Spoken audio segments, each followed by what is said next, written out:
and the Taliban, simply because ISAF is in more places today than they were before. That's not to say that the situation is necessarily better or worse. What I am saying is one of the reasons for increased incidences of activity is simply that the international community is in places where they weren't previously. And I think fundamentally the language and the conceptual understanding of what is possible in Afghanistan has changed fundamentally from supporting the Afghan people and supporting the government to a notion of partnership. And I think although there have been political problems in this regard, this is very much the tenor of the conduct of operations in 2010 rather than in 2006. It was very interesting as a South African who was of a university age in the 1980s and 1990s to be in Afghanistan at this time. It's a little like being in a military compound in South Africa in the 1980s in terms of the proliferation of mine-protected vehicles. It's extraordinary, however, that it's taken the international community the best part of a decade to be able to gear themselves up to providing the sort of technology that South Africa had in far more basic form in the 1980s. But nonetheless, it is something of a flashback for a person such as myself. Whereas you would be in Humvees 5 years ago, today you are in sophisticated mine protection vehicles. And of course, the nature of the threat has changed over time. The nature of the IED threat has changed significantly, both in terms of the propensity of IEDs as well as the technology behind them at the same time. I mentioned resources earlier on. Of course, the international community is upwards of 140,000 people there. You're seeing now a drawdown of 30,000 odd troops by the end of 2012. But this is virtually twice the level that were available in 2006. And this has enabled the sorts of troop density ratios familiar to other counterinsurgency campaigns around the world for the first time.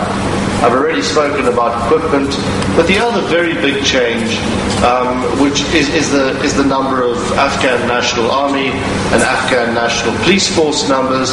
Even over the course of the last 18 months, these have risen from roughly 100,000 apiece to 171,000 for the ANA and over 130,000 for the ANP.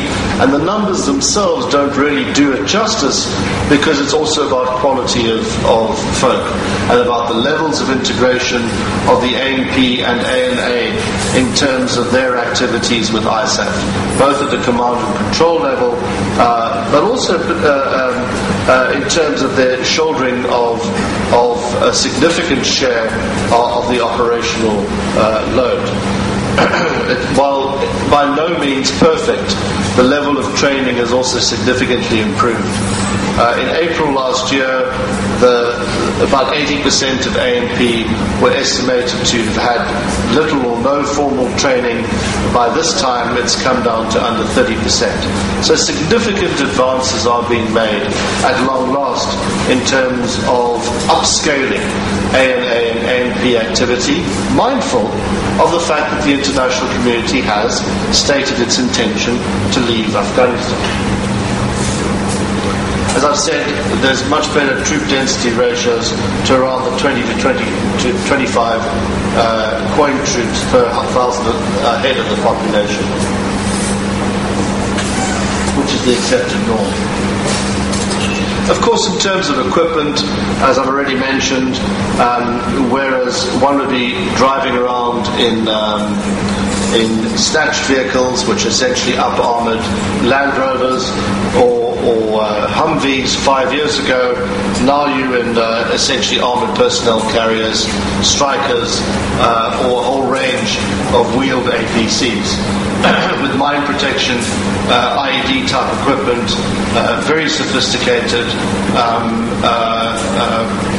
both both in terms of mechanical sophistication and electronic sophistication as part of this process.